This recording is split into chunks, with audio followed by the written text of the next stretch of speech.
কিন্তু তুমি এখন পর্যন্ত ঘুমাওনি বুড়ো, উচ্চকণ্ঠে বলল সে।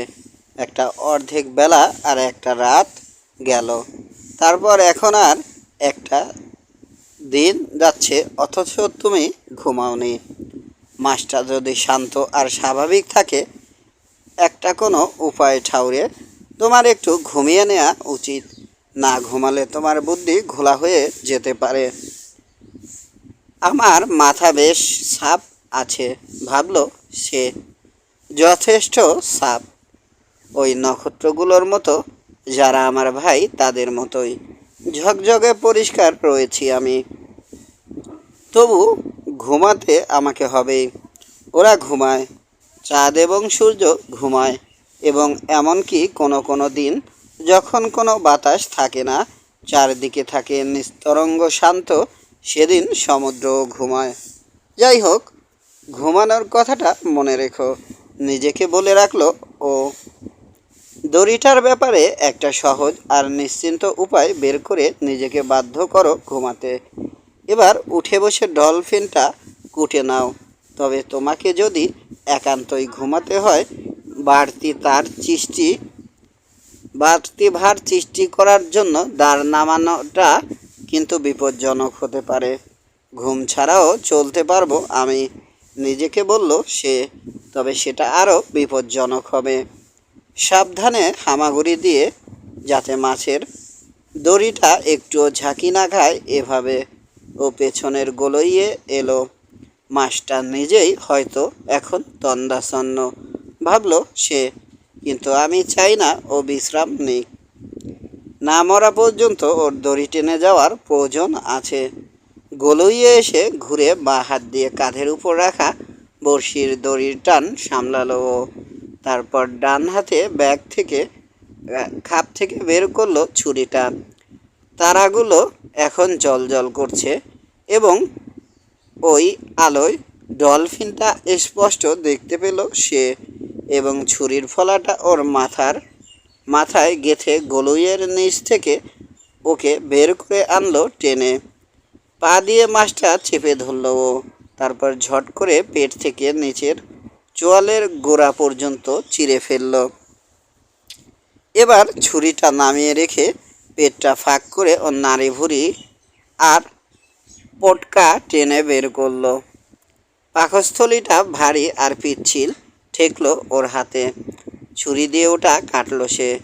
ভেতরের দুটো উড়ন্ত মাছ এখনো বেশ টাটকা আর শক্ত রয়েছে। পাটাতনের উপর পাশাপাশি ওদের নামিয়ে রেখে নাড়ি ভুড়ি আর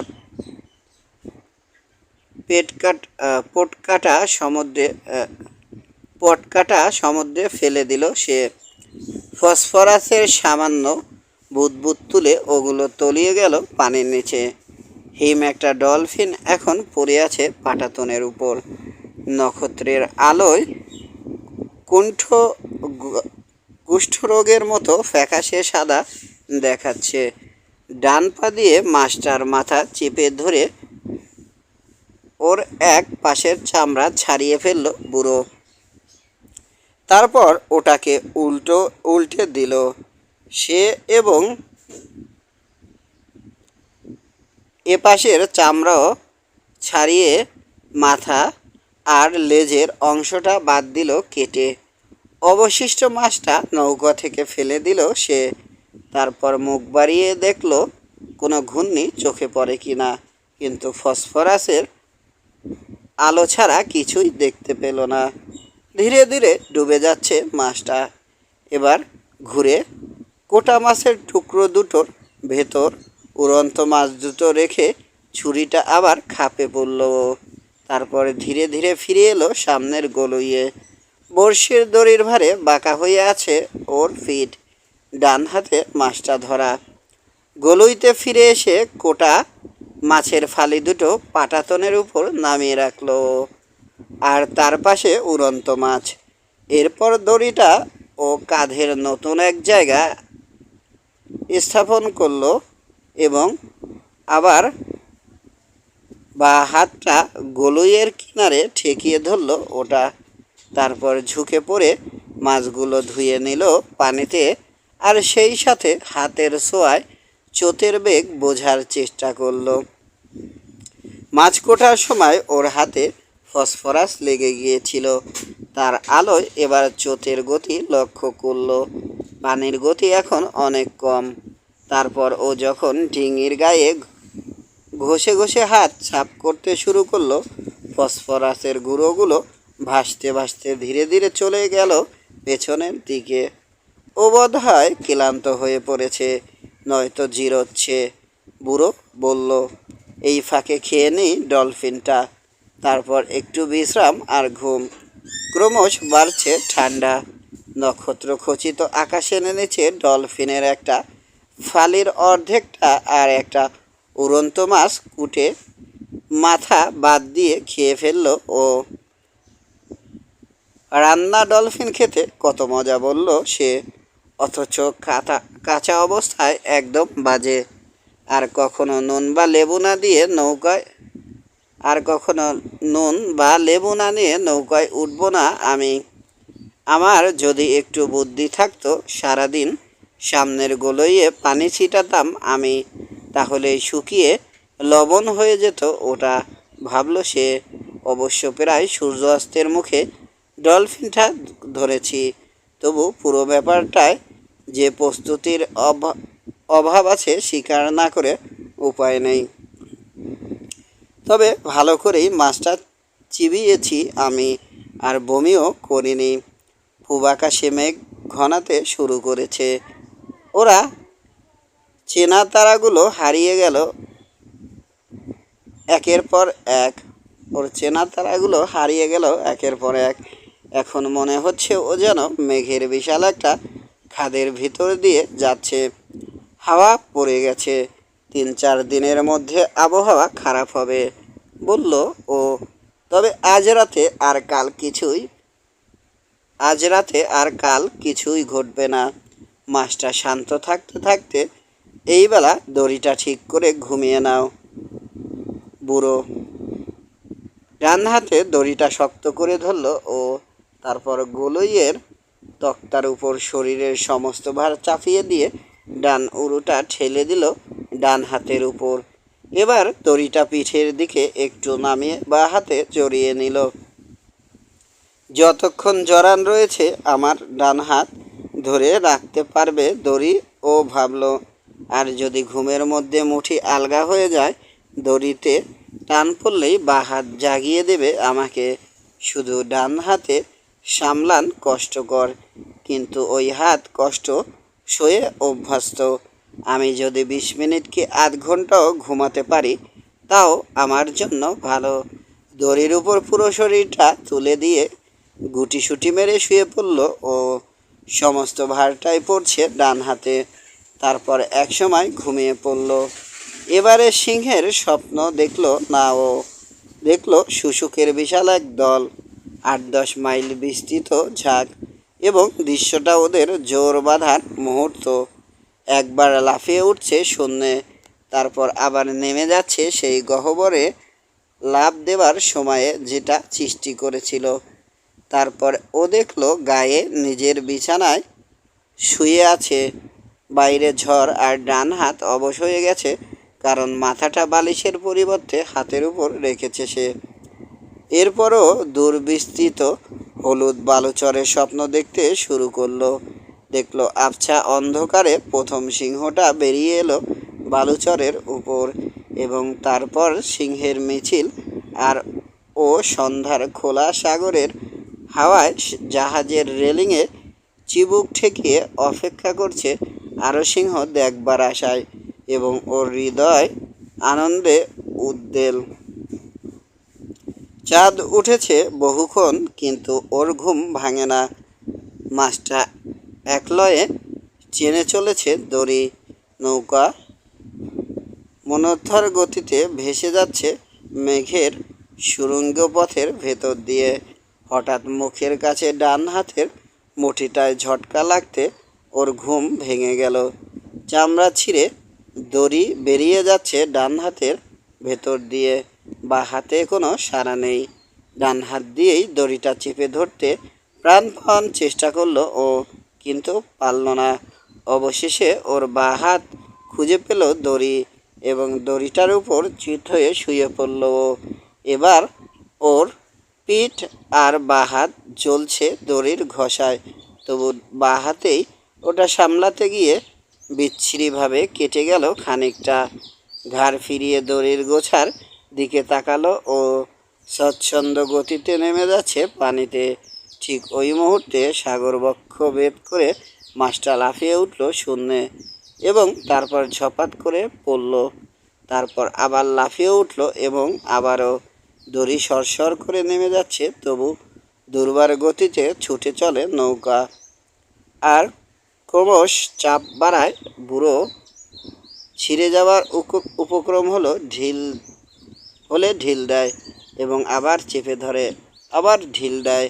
টানের চোটে গলইয়ের উপর পড়ে গেছে সে, মুখ গুজে রয়েছে ডলফিনের কাটা ফালিতে। এখন চেষ্টা করেও নড়তে পারছে না। এর জন্যই আমরা অপেক্ষা করছিলাম, ভাবল ও। কাজেই সুযোগটা এবার কাজে লাগাতে হবে। দড়ির মাসুল আদায় করে নাও ওর কাছ থেকে, মনে মনে বলল ও। আদায় করে নাও। অন্ধকারে মাছের লাফঝাপ দেখতে পাচ্ছে না ও, তবে সমুদ্রের ঢেউ ভাঙার শব্দ আর পতনের সময় ছলাৎ করে পানি উপচে ওঠার আওয়াজ কানে আসছিল। দড়ির প্রচণ্ড ঘষায় ক্ষতবিক্ষত হয়ে যাচ্ছে ওর হাত, কিন্তু ও জানত এরকমটাই ঘটবে, আর তাই চেষ্টা করল ক্ষতটা যেন হাতের অপেক্ষাকৃত অপ্রয়োজনীয় অংশেই সীমাবদ্ধ থাকে এবং তালু বা আঙুলগুলো কেটে না যায়। ছেলেটা এখন থাকলে দড়ির গোছাগুলো ভিজিয়ে দিত, ভাবল। হ্যাঁ, যদি এখানে থাকতো ছেলেটা, যদি থাকতো এখানে। দড়ি বেরিয়ে যাচ্ছে তো যাচ্ছেই, তবে অনেকটা ধীর গতিতে, আর এর প্রতিটি ইঞ্চি লড়ে আদায় করে নিতে হচ্ছে মাছটাকে। এবার সে পাটাতন আর ওর থুতনির চাপে থ্যাতলালো মাছের ফালিটা। ওপর থেকে মাথাটা তুলল, তারপর হাঁটু গেড়ে বসলো এবং উঠে দাঁড়ালো ধীরে ধীরে। তারপর এমন জায়গায় গিয়ে বসে পড়ল যেখানে থেকে অন্ধকারের মধ্যে পা বাড়িয়ে স্পর্শ করতে পারবে দড়ির গোছাগুলো। এখনও প্রচুর দড়ি রয়েছে, আর তাছাড়া যে পরিমাণ দড়ি মাছটা টেনে নিয়ে গেছে তার বোঝা ওকে বইতে হবে পানির ভেতরে। ঠিক ভাবল সে। যেভাবে পানির উপর অসংখ্যবার লাফিয়েছে তাতে ওর পটকাগুলো ভরে গেছে বাতাসে, ফলে মরার জন্য এখন আর সমুদ্রতলের এমন অন্ধকার কোনো গহ্বরে নেমে যেতে পারবে না ও। যেখান থেকে ওকে টেনে তুলতে পারবো না আমি। আর একটু বাদেই ঘুরপাক খেতে শুরু করবে ও, তখনই ওকে কাবু করতে হবে আমায়। কিন্তু হঠাৎ করে ও ক্ষেপে উঠল। কেন ওরকম? প্রচণ্ড খিদের জ্বালায় মরিয়া হয়ে উঠেছিল, নাকি রাত্রিরে ভয় পেয়েছিল কিছু দেখে? হতে পারে, সহসা ভয় পেয়েছিল, কিন্তু এরকম একটা ধীর স্থির শক্তিশালী মাছ দেখলেও মনে হয় নির্ভীক আর আত্মবিশ্বাসী। আশ্চর্য! তার চেয়ে তুমিই বরং এবার একটু সাহসী আর আত্মবিশ্বাসী হতে চেষ্টা করো, বুড়ো বলল ও। আবার তুমি ওকে বাগে পেয়েছ, কিন্তু কাছে টেনে আনতে পারোনি। তবে শিগগিরই ওকে ঘুরপাক খাওয়া শুরু করতে হবে। এবার বাঁ হাত আর কাঁধের সাহায্যে মাছটা সামলালো বুড়ো এবং উবু হয়ে আজলা ভরে পানি তুলে মুখ থেকে থ্যাতলানো ডলফিনের অংশগুলো ধুয়ে ফেলল। ওর আশঙ্কা ছিল মাছের গন্ধে হয়তো ওর পেট গুলিয়ে উঠবে এবং বমি করে দুর্বল হয়ে পড়বে। যখন মুখ পরিষ্কার হয়ে গেল, ডান হাতটা পানিতে ডুবিয়ে ধুয়ে ফেলে হাতটা লোনা পানিতেই রেখে দিল কিছুক্ষণ এবং লক্ষ্য করল সূর্যোদয়ের আগে ধলপহরের আলো ফুটে উঠেছে আকাশে।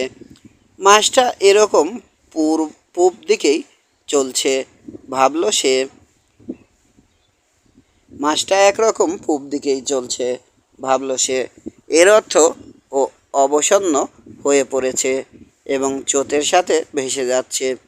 অল্পক্ষণের মধ্যেই পাক খেতে হবে ওকে, আর তখনই শুরু হবে আমার আসল কাজ।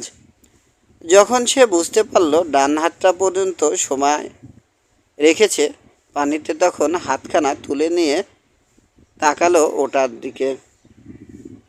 রেখেছে পানিতে, তখন হাতখানা তুলে নিয়ে তাকালো ওটার দিকে। তেমন একটা কাটেনি, বলল ও।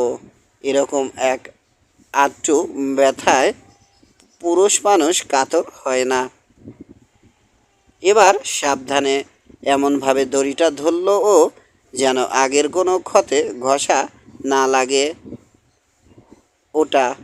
তারপর দেহের ভর বদল করলো, যাতে ডিঙির ওপাশ থেকে বা হাতটা সমুদ্রে ডুবিয়ে দিতে পারে। ফালতু কাজে তোমার এ হাল হয়নি, বা হাতটাকে বলল ও। তবে একবার প্রয়োজনের সময়ে তোমাকে খুঁজে পাইনি আমি। দুটো সবল হাত নিয়ে আমি জন্মগ্রহণ করিনি কেন? আক্ষেপ করলো সে।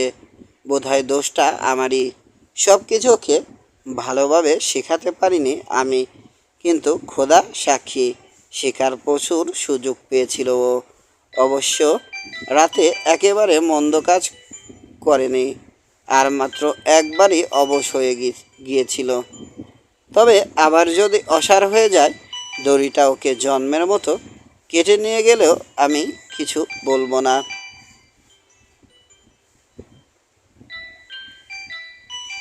কথাটা মনে হতে ও বুঝতে পারল ওর মাথা পরিষ্কার নেই, সুতরাং ওর আরও কিছুটা ডলফিন বোধহয় খেয়ে নেওয়া দরকার। কিন্তু তার সম্ভব না, মনে মনে বলল ও। বমি করে দুর্বল হয়ে পড়ার চাইতে মাথা ঘোরাটা ঢের গুণে ভালো। ডলফিনের ভেতর মুখ গুজে পড়ার পর থেকেই ওটার প্রতি বিতৃষ্ণা জন্মেছে আমার। খেলে হজম হবে না, আপাতত একেবারে জরুরি অবস্থার জন্য তুলে রাখি এটা ভেবে।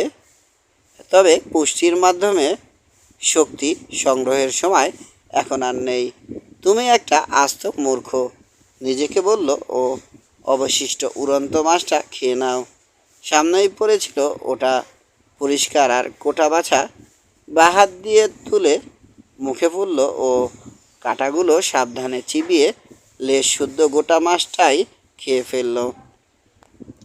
আর সব মাছের চাইতে এটা অনেক বেশি পুষ্টিকর, ভাবল ও। অন্তত যেরকম শক্তি আমার চাই সেরকম। যাক, আমার সাধ্যমতো এতক্ষণ সব কিছুই তো আমি করলাম, মনে মনে বলল ও। মাছটা ঘুরপাক শুরু করলে এবার লড়াইয়ের পালা। ও সমুদ্রে বেরোনোর পর থেকে তৃতীয়বারের মতো সূর্য উঠছে এমন সময় মাছটা ঘুরতে শুরু করলো। দড়ির তির্যক ভাব দেখে যে ও বুঝতে পারলো মাছটা ঘুরছে তা নয়, কারণ ততটা আলো ফোটেনি এখনও।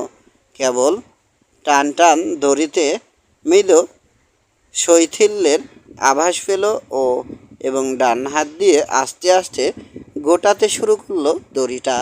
শক্ত হয়ে গেল দড়ি, রবারের মতো। তারপর ঠিক ছিঁড়ে পড়ার আগের মুহূর্তে ফের গুটিয়ে আসতে শুরু করলো।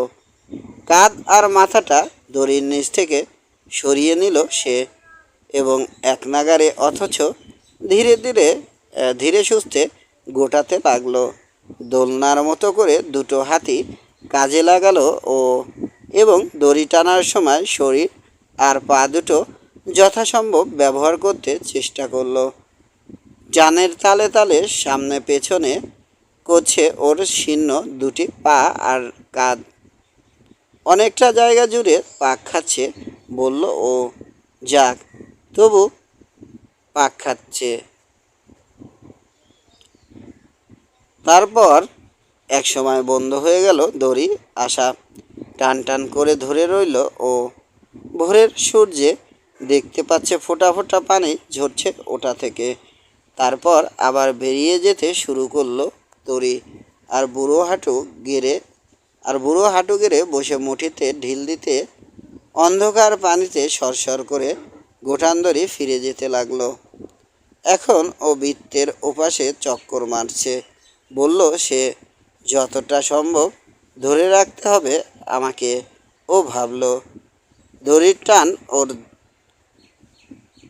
ঘোরার জায়গা ক্রমশ ছোট করে আনবে।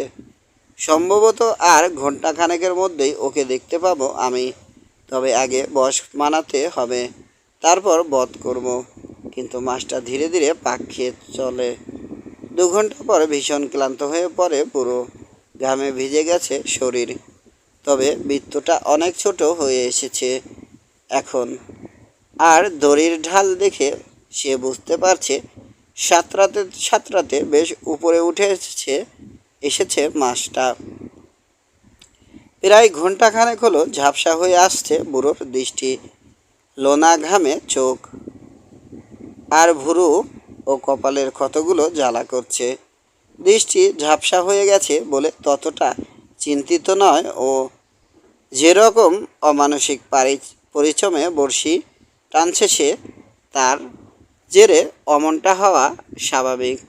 তবে এর মাঝে দুবার ওর মাথা ঝিমঝিম করে উঠেছিল, আর এতেই বিব্রত বোধ করছে সে।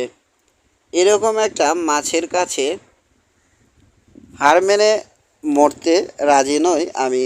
ও বলল, এখন যখন এত চমৎকারভাবে বাগে পেয়েছি ওকে, খোদা আমাকে কষ্ট করার শক্তি যোগাও। 100 বার পুণ্য পিতা আর 100 বার মেরির বন্দনা করব আমি। তবে এ মুহূর্তে পড়তে পারছি না। ধরে নাও পড়া হয়ে গেছে, মনে মনে বলল ও। পরে এক সময় পড়ে দেবক্ষণ। ঠিক ওই সময় 2 হাতে ধরে থাকা বড়শির দড়িতে আচমকা টান অনুভব করলো ও। বেশ তীব্র আর শক্ত টান। বড়শি যে লোহার তার দিয়ে বাঁধা, মাছটা এখন তার বর্ষাকৃতির ঠোঁট দিয়ে আঘাত করছে তাতে। ও ভাবল বড়শিটা যে লোহার তার দিয়ে বাঁধা, মাছটা এখন তার বর্ষাকৃতির ঠোঁট দিয়ে আঘাত করছে তাতে। ও ভাবল এমনটা ঘটারই কথা, এটা করতেই হবে ওকে। এতে অবশ্য লাফিয়ে উঠতে পারে ও। তবে আমার জন্য মাছটা আরও কিছুক্ষণ ঘুরলেই ভালো। শ্বাস নিতে পানির উপরে লাফিয়ে ওঠাটা ওর জন্য জরুরি। কিন্তু যতবার ও লাফ দেবে ততবারই বড় হয়ে যাবে ও বড়শির ক্ষতের মুখটা, আর তখন বড়শিটা খুলে ফেলার সুযোগ পেয়ে যাবে ও। লাফিও না মাছ, বলল সে, লাফ দিও না। আরও কয়েকবার লোহার তারে আঘাত করল মাছটা, এবং ওর ব্যথাটা আর বাড়তে দেয়া চলবে না। ভাবল সে, আমারটায় কিছু যায় আসে না, আমারটা আমি সহ্য করতে পারবো। কিন্তু ওর ব্যথা ওকে পাগল করে দিতে পারে। কিছুক্ষণ পর তারে আঘাত করা বন্ধ করলো মাছটা, এবং ধীর গতিতে আবার ঘুরপাক খেতে শুরু করলো। বুড়ো এবার বেশ সহজেই দড়ি গোটাতে পারছিল। কিন্তু হঠাৎ ওর মাথাটা আবার ঘুরে উঠল। বা হাতে এক আজলা পানি তুলে নিয়ে মাথায় ঢাললো ও। তারপর আরও খানিকটা ঢেলে ঘাড়ের পেছনটা ডলতে লাগলো। অসাড় হয়ে যায়নি আমি, বলল ও। আর অল্পক্ষণের মধ্যেই মারা পড়বে মাছটা, এবং ততক্ষণ আমি টিকে থাকতে পারবো। টিকে তোমার থাকতেই হবে, এ ব্যাপারে কোনো প্রশ্নই তুলবে না। গোলইয়ের উপর হাঁটু গেড়ে বসলো ও, এবং একটুক্ষণের জন্য দড়িটা আবার পিঠের উপর তুলে দিল। এই বেলা যতক্ষণ ও পাক খাচ্ছে আমি জিরিয়ে নিই, এবং তারপর যখন ভেতর দিকে আসবে উঠে দাঁড়িয়ে দড়ি গোটাতে শুরু করব। সিদ্ধান্ত নিল ও দড়ি না গুটিয়ে মাছটাকে আপন মনে পাক খাওয়ার সুযোগ দিয়ে নিজে গলইয়ে চুপটি করে বসে হাওয়া খাওয়া বেশ লোভনীয় কাজই বটে। কিন্তু যখন টান থেকে বোঝা গেল মাছটা নৌকার দিকে ঘুরেছে, বুড়ো উঠে দাঁড়িয়ে দুটো হাতে দড়ি টেনে গোটাতে শুরু করলো।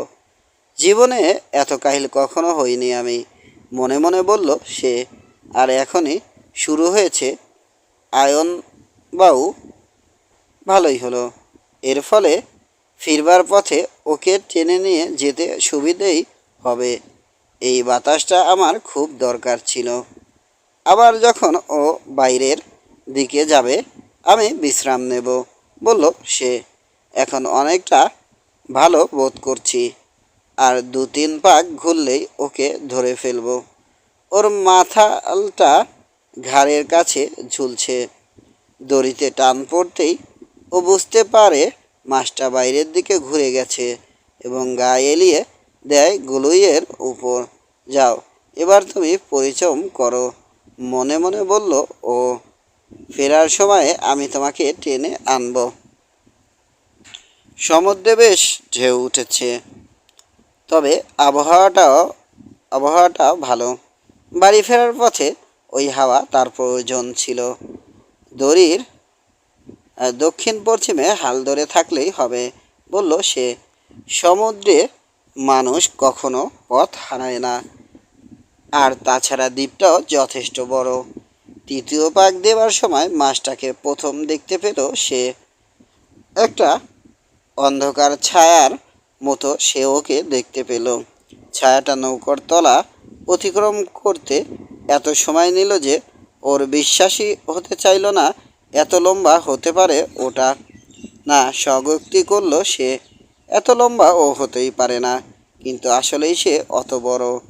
এবং এই চক্করটা শেষ করে মাত্র 30 গজ দূরে পানির উপর ভেসে উঠল এবং লোকটা ওর লেজ দেখতে পেল।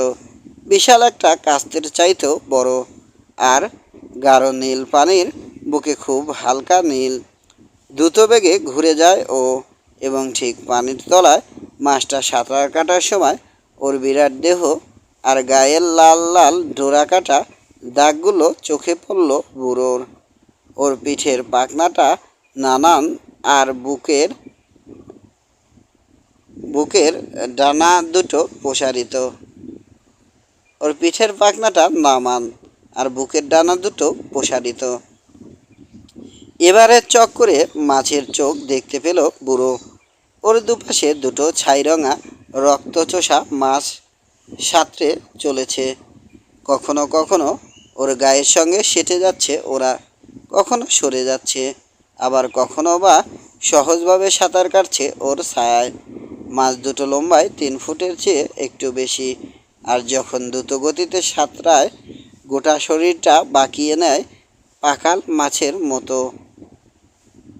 বুড়োর শরীর এখন ঘামে ভিজে যাচ্ছে, তবে শুধু রোদে নয়, এর অন্য কিছু কারণও রয়েছে। মাছের প্রতিটা শান্ত স্বচ্ছন্দ পাকে একটু একটু করে দড়ি গুটিয়ে আনছে ও। নিশ্চিত বুঝতে পারছে আর 2 পাক ঘুরলেই ওর শরীরে হারপুন বেঁধাবার সুযোগ পাবে। তবে আগে ওকে আমার কাছে টেনে আনতে হবে, কাছে খুব ভালো, ভাবল সে। মাথা লক্ষ্য করে হারপুন ছুড়লে চলবে না, ও হৃৎপিণ্ড ফুটো করে দিতে হবে। ধৈর্য ধরো বুড়ো, বলল ও। পরের পাকে মাছের পিঠটা ভেসে উঠল, তবে এখনও নৌকা থেকে কিছুটা দূরে রয়েছে। দ্বিতীয় পাকেও বেশ দূরে রইল ও, তবে এবার পানির অনেক উপরে উঠে এসেছে এবং বুড়ো বুঝে গেল খানিকটা দড়ি গোটাতে পারলেই ওকে নৌকার কিনারে পেয়ে যাবে সে। বহুক্ষণ আগেই হারপুনটা তৈরি করে রেখেছে ও, এবং এর হালকা দড়ির গোছা গোলাকার একটা ঝুড়িতে রয়েছে। মাথাটা বাঁধা আছে সামনের গলুয়ের অংশটার সাথে। মাছটা এখন পাক খেয়ে প্রশান্তভাবে ফিরে আসছে, আবার অদ্ভুত সুন্দর সুন্দর দেখাচ্ছে ওকে, আর ওর লেজটাই শুধু নড়ছে। বুড়ো ওকে কাছে টেনে আনতে যথাসাধ্য চেষ্টা করলো।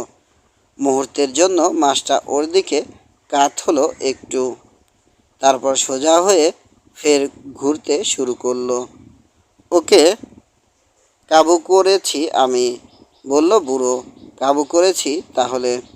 আবার সেই চেতনা লোপ পাওয়ার অবস্থা হলো ওর, কিন্তু তবু সে প্রাণপণ শক্তিতে বিশাল মাছটাকে ধরে থাকলো। ওকে কাবু করতে পেরে আমি, ভাবলো সে। হয়তো এবার শেষ করতেও পারবো। দড়ি টেনে যাও হাত, ও মনে মনে বলল। পা তুমি শক্ত থাকো, মাথা আমার জন্য আর একটু কষ্ট সহ্য করো তুমি। আমাকে কখনো তুমি নিরাশ করিও না। এবার আমি ওকে কাছে টেনে আনবই। কিন্তু যখন সে তার পূর্ণ শক্তি নিয়োগ করে মাছটাকে কাছে টেনে আনবার চেষ্টা করলো, মাছটা আচমকা আবার হ্যাঁচকা টানে বাঘ ঘুরল এবং সোজা হয়ে দূরে সরে গেল। মাছ বিরক্ত স্বরে বলল, বুড়ো, মরতে তোমাকে হবেই, কিন্তু তুমি কি আমাকেও মারতে চাও? এতে করে কোনোই লাভ হবে না, ভাবলো সে। ওর জিভ এত শুকিয়ে গেছে যে কথা বলতে পারছে না, কিন্তু এখন আগে বেড়ে পানি খাওয়ারও উপায় নেই। এ যাত্রায় ওকে আমার কাছে টেনে আনতেই হবে, ভাবলো সে। এভাবে আর বেশিক্ষণ টিকব না আমি। অবশ্যই টিকবে, নিজেকে বলল সে। তুমি অনন্তকাল টিকে থাকবে। পরের বাঁকে ওকে প্রায় কাছে এনে ফেলেছিল সে, কিন্তু মাছটা আবার ঘুরে গিয়ে সাঁতরে আস্তে আস্তে দূরে সরে গেল। আমাকে তুমি শেষ করে ফেলছো মাছ, মনে মনে বুড়ো বলল। অবশ্য তোমার সে অধিকার আছে। তোমার চেয়ে বিশাল কিংবা আরও সুন্দর, প্রশান্ত, মহান মাছ আমি জীবনে আর কখনো দেখিনি ভাই। এসো বধ করো আমাকে। কে কাকে মারল তা নিয়ে এতটুকু দুঃখ করব না আমি। আবার তোমার মাথা গুলিয়ে যাচ্ছে, ভাবলো সে। মাথাটা পরিষ্কার রাখতে হবে, আর তোমাকে মাথা পরিষ্কার রাখো এবং শেখো কিভাবে মানুষের মতো কষ্ট সইতে হয়, কিংবা মাছের মতো। ও ভাবলো। পরিষ্কার হয়ে যাও মাথা। নিজেই শুনতে পায় না এরকম অস্পষ্ট স্বরে কথাটা বলল ও। পরিষ্কার হয়ে যাও। আরও দুবার বাঘের মুখে একই অবস্থা হলো। বুঝতে পারছি না কি করব, বুড়ো মনে মনে বলল। প্রতিবারই মাথা ঘুরে ঘুরে ওর নিজেরই পড়ে যাওয়ার অবস্থা হচ্ছিল। কি করব বুঝতে পারছি না। তবু আরও একবার চেষ্টা করব আমি। আরও একবার চেষ্টা করলো সে, কিন্তু যখন মাছটাকে কাত করলো, ওর মনে হলো ও নিজেই বুঝি শেষ হয়ে যাবে। আবার সোজা হয়ে গেল মাছ এবং বিশাল লেজটা বাতাসে নাড়তে নাড়তে পালিয়ে গেল। আবার চেষ্টা করব আমি, প্রতিজ্ঞা করলো বুড়ো। যদিও এ সময় ওর হাত থেকে এসেছিল এবং ও চোখে ভালো দেখতে পাচ্ছিল না। আবার চেষ্টা করলো ও এবং একই ঘটনা ঘটল। তাহলে আবার ভাবলো ও, এবং মাছটা ঘুরতে শুরু করার আগেই ওর মনে হলো ও নিজেই বুঝি শেষ হয়ে যাবে। আবারও চেষ্টা করব আমি। এবার সে তার সমস্ত ব্যথা বেদনা আর তার শক্তি আর বিস্তৃত প্রায় আত্মাভিমানের অবশিষ্টাংশ মিলিতভাবে প্রয়োগ করলো মাস্টার মৃত্যু যন্ত্রণার বিরুদ্ধে। আর মাছটা ভাসতে ভাসতে সরে এলো ওর কাছে। ছুছালো ঠোঁট জোড়া প্রায় স্পর্শ করলো ডিঙির খোল এবং তারপর পানির তলায় ধীরে ধীরে নৌকাটাকে পাশ কাটাতে শুরু করলো সীমাহীন লম্বা রূপালী একটা শরীর, ভরাট এবং প্রশস্ত, গায়ে লাল ডোরা। দড়িটা ছেড়ে দিল বুড়ো এবং পা দিয়ে চেপে ধরল। তারপর হারপুন যতটা পারে তুলে এবং শরীরের সমস্ত শক্তি উজাড় করে ওটা সবেগে নামিয়ে আনলো এবং মাছের বক্ষ সংলগ্ন ডানার, যেটা উচ্চতায় পানির উপরে উঠে ওর বুক ছুঁয়েছে, তার ঠিক নিচে ঢুকিয়ে দিল। ও উপলব্ধি করলো লোহার ফলাটা ঢুকে গেল ভিতরে এবং সামনে ঝুঁকে আরও ভেতরে ঢুকিয়ে দিল ওটা। তারপর দেহের সমস্ত ভর প্রয়োগ করে চাপ দিল। এবার শরীরে ওর মৃত্যুবানকে নিয়ে জীবন্ত হয়ে উঠল মাছটা এবং পানির অনেক উপরে লাফিয়ে উঠে নিজের বিশাল দৈর্ঘ্য, পোস্ত আর অমেশু শক্তি আর সৌন্দর্যের মহিমা প্রকাশিত করল। মুহূর্তের জন্য মনে হলো বুড়োর মাথার উপর শূন্যে ঝুলে রয়েছে ও। তারপর ঝপাত করে সমুদ্রে পড়ে পানির ঝাপটায় বুড়ো আর পুরো ঝিঙিটা ভিজিয়ে দিল। মাথাটা ঘুরে উঠল বুড়োর। অসুস্থ বোধ করতে লাগলো সে। চোখ ঝাপসা হয়ে এলো। তবু ক্ষতবিক্ষত হাত দুটো দিয়ে হারপুনের দড়ি ছেড়ে দিল এবং তারপর যখন আবার কাটলো, চোখের দেখতে পেল রূপালী পেট আকাশের দিকে করে মাছটা চিত হয়ে ভাসছে। মাছের ঘাড়ের কাছে বাঁকা হয়ে আটকে রয়েছে হারপুনের হাতল, আর ওর বুকের লাল রক্তে ঘোলা হয়ে যাচ্ছে সমুদ্রের পানি। প্রথমে নীল পানি মাইল খানেক জায়গা জুড়ে মগ্নচার মতো কালচে হয়ে গেল, চড়ার মতো কালচে হয়ে গেল। তারপর রক্ত ছড়িয়ে পড়ল ছেঁড়া মেঘের মতো। মাছটা ফ্যাকাশে নিথর ভাসছে ঢেউয়ের দোলায়। বুড়োর চোখ ঝাপসা, তবু ওর মাঝেই দৃষ্টি সামনে প্রসারিত করলো ও। তারপর হারপুনের দড়িগুলোয়ের আংটায় দুবার জড়িয়ে নিয়ে দুহাতে নিজের মাথাটা চেপে ধরল। মাথাটা ঠিক রাখতে দাও, গলুইয়ের কিনারে হেলান দিয়ে বলল সে। আমি একজন পরিচান্ত বুড়ো, তবু এই মাছটাকে, আমার ভাইকে আমি মেরেছি। এবার আমাকে ক্লান্তিকর আর জঘন্য কাজগুলো করতে হবে। নৌকার পাশে ওকে বাঁধার জন্য এখন আমাকে ফাঁস আর দড়ি ঠিক করতে হবে, ভাবল সে।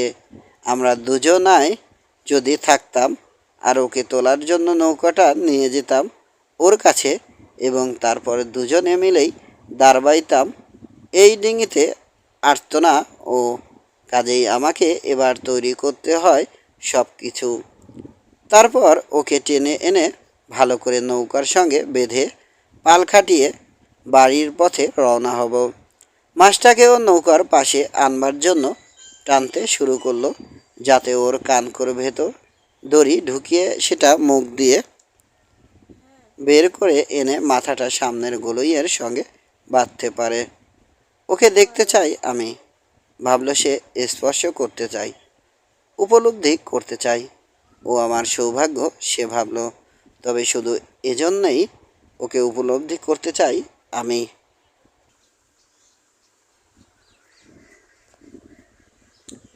আমার বিশ্বাস ওর হৃদয়কে আমি অনুভব করেছিলাম যখন হারপুনের হাতলে চাপ প্রয়োগ করেছিলাম দ্বিতীয়বার। ওকে কাছে টেনে আনা, এবার তারপর বেঁধে ফেলো। ওকে কাছে টেনে আনো এবার, তারপর বেঁধে ফেলো। ডিঙের সাথে বেঁধে ফেলার জন্য ওর লেজ আর পেটে ফাঁস পরিয়ে দাও। কাজে লেগে পরে বুড়ো, ও বলল। কাজে লেগে পড়ো বুড়ো, ও বলল। বোতল থেকে ছোট্ট এক ঢোক পানি খেল সে। লড়াই শেষ হয়েছে, কিন্তু এখনো প্রচুর কাজ রয়েছে সামনে। আকাশের দিকে তাকালো ও, এবং তারপর মাছটার দিকে। চোখ আড়াল করে সূর্যের দিকে তাকালো। দুপুরের বেশি হবে না, ও ভাবল। আয়নবাবুর বেগ বাড়ছে। দড়িগুলো নষ্ট হয়ে গেছে। বাড়ি ফিরে একসময় ছেলেটাকে সাথে করে পাকিয়ে নিজেই পাকিয়েছে নিজেই। বাড়ি ফিরে একসময় ছেলেটাকে সাথে করে পাকিয়ে নিলেই হবে। চলে এসো মাছ, বলল সে। কিন্তু মাছটা এলো না, বরং ওখানেই গড়াতে লাগলো পানিতে। বাধ্য হয়ে বুড়োই ডিঙি বেয়ে গেল ওর কাছে। যখন ওর সাথে বরাবর হলো সে, এবং মাছের মাথাটা গলইয়ের পাশে চলে এলো। ওর বিশ্বাসই হতে চাইল না মাছটা এত বড়। তবে আংটা থেকে ঠিকই হারপুনের দড়ি খুলে কানকোতে ঢোকালো সে। তারপর মুখের ভেতর দিয়ে বের করে ওর লম্বা সুচালো ঠোঁটটায় একবার পেঁচিয়ে দ্বিতীয় কানকোর ভেতর ঢোকালো ওটা, এবং মুখ দিয়ে বের করে আর এক দফা ঠোঁটটা পেঁচিয়ে গিট দিল। তারপর গলুইয়ের আংটার সাথে বেঁধে কেটে ফেলল দড়িটা। এবার সে লেজে ফাঁস পড়াতে নৌকার পেছন দিকে গেল। মাছটার লাল রূপালি গায়ের রং বদলে সাদা হয়ে গেছে এখন। গায়ের ডোরাকাটা দাগগুলো লেজের রঙের মতো হয়ে গেছে হালকা বেগুনি। ডোরাগুলো মানুষের হাতের ছড়ানো পাঞ্জার চাইতেও চওড়া। আর মাছের চোখ জোড়াকে মনে হচ্ছে পেরিস্কোপের আয়নার মতো দূরবর্তী, কিংবা কোনো মিছিলে ঢুকে পড়া সন্তের মতো নিরাসক্ত। এছাড়া ওকে মারার কোনো উপায় ছিল না, বুড়ো বলল। পানি খাওয়ার পর থেকে এখন অনেকটা ভালো বোধ করছে সে, এবং বুঝতে পারছে ওর শরীর আর খারাপ হবে না। আর মাথাটাও পরিষ্কার হয়ে গেছে। মাছটার ওজন মনে হয় 1500 পাউন্ডের বেশি হবে, ভাবল ও, বা আরও বেশি হতে পারে। কোটা বাছার পর এর 2/3 যদি পাউন্ডে 30 সেন্ট করে বিকয়, তাহলে কত আসে? একটা পেন্সিল লাগবে এর জন্য, বলল সে। আমার মাথা অতটা পরিষ্কার না, তবে আমার বিশ্বাস আজ আমার জন্য গ্রেট ঢিমাগিও নিশ্চয়ই গর্ববোধ করবে। আমার গোড়ালির হাড় বেড়ে যায়নি, কিন্তু 2 হাত আর পিঠটা তো জখম হয়েছে। সত্যি, এই হাড় বেড়ে যাওয়ার ব্যাপারটা যে কি সে সম্পর্কে আমার কোনো ধারণাই নেই। ও ভাবল, হতে পারে আমাদেরও আছে অসুখটা, অথচ আমরা জানি না সেটা। নৌকার সামনে পেছনের আর মাঝের অংশের সাথে মাছটা বেঁধে ফেলেছে ও। এত বড় ও যে মনে হয় পাশে যেন আরও বড় একটা ডিঙি বাঁধা হয়েছে। একখণ্ড দড়ি কেটে নিয়ে মাছের নিচের চোয়াল উপরের ঠোঁটের সঙ্গে বেঁধে দিল ও, যেন ওর মুখটা খুলে না যায় এবং সহজেই পথ চলতে পারে ওরা। এরপরও খাড়া করলো মাস্তুলটা, এবং কেছোর মাথায়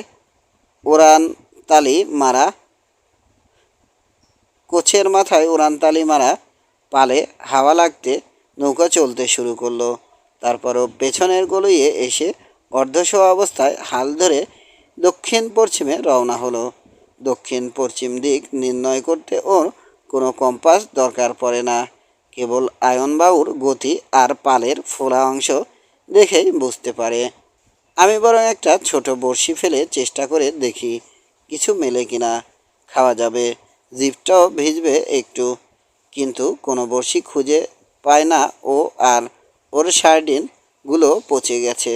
তাই একগোছা ভাসমান হলুদ সামুদ্রিক লতাগুল্ম কোচে গেঁথে নৌকায় তুলে এনে কোষটা ঝাঁকালো ভালো করে, যেন ঘাসের ভেতর লুকিয়ে থাকা ছোট ছোট চিংড়িগুলো ডিঙির পাটাতনের উপর ঝরে পড়ে।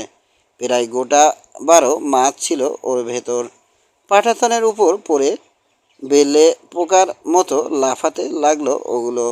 বুড়ো আঙুল আর তর্জনীর সাহায্যে মাথা ছিঁড়ে খোসার লেজ সমেত সবকটা মাছ বুড়ো চিবিয়ে খেয়ে ফেললো। মাছগুলো খুবই ছোট, তবে ও জানে ওগুলো বেশ পুষ্টিকর আর সুস্বাদু। বোতলে আর 2 ঢোক পানি ছিল বুড়োর। মাছগুলো খেয়ে তা থেকে আধ ঢোক পান করলো সে। সঙ্গে বোঝা থাকা সত্ত্বেও বেশ তরতর করে এগোচ্ছে ডিঙি। আর ও হাল ধরে বসে আছে। মাছটাকে দেখতে পাচ্ছে ও, এবং ওর হাত দুটোর চেহারায় আর গলইতে হেলান দেয়া পিঠের অবস্থা অনুভব করেই বুঝতে পারছে পুরো ব্যাপারটাই সত্যি, কোনো স্বপ্ন নয়। শেষ পর্যায়ে একবার যখন সে খুব অসুস্থ বোধ করছিল, তার মনে হয়েছিল এটা বোধহয় স্বপ্নই। কিন্তু তারপর মাছটাকে যখন সে পানির উপর লাফিয়ে উঠতে দেখল এবং পড়ে যাবার আগে আকাশে স্থির হয়ে ঝুলে রইল, ওটা সে নিশ্চিত হয়ে গেল একটা অভূতপূর্ব ঘটনাই ঘটেছে, এবং তা বিশ্বাস করতে ওর বেঁধেছিল। অবশ্য তখন সে চোখে ভালো দেখতে পাচ্ছিল না, যদিও এখন বরাবরের মতোই ভালো করে দেখতে পাচ্ছে সব কিছু। এখন সে বুঝতে পারছে মাছটা ওখানে সত্যি সত্যি রয়েছে, আর তার হাত আর পিঠের অবস্থাটাও স্বপ্ন নয়। হাত দুটো ভালো হয়ে যাবে তাড়াতাড়ি, ভাবলো ও। রক্ত পরিষ্কার করেছি আমি, আর লোনা পানি ক্ষতগুলো সারিয়ে তুলবে। এই বাস্তব সমুদ্রের কালাপানি এর সেরা ওষুধ। আমাকে কেবল একটা মাথা পরিষ্কার রাখতে হবে। এখন মাথা পরিষ্কার রাখতে হবে। হাত দুটো নিজেদের দায়িত্ব পালন করেছে, আর আমারও আমরাও ভালোই রওনা হয়েছি। ওর মুখ বাঁধা, আর লেজটাও সোজা হয়ে আছে উপর নিচ, যেন আমরা দুটি ভাই ভেসে চলেছি একসাথে। তারপর ওর মাথা ঈষৎ ঘোলাটে হয়ে আসতে শুরু করলো, এবং ও ভাবলো, আচ্ছা, ও আমাকে সঙ্গে নিয়ে চলেছে না আমি নিয়ে যাচ্ছি ওকে।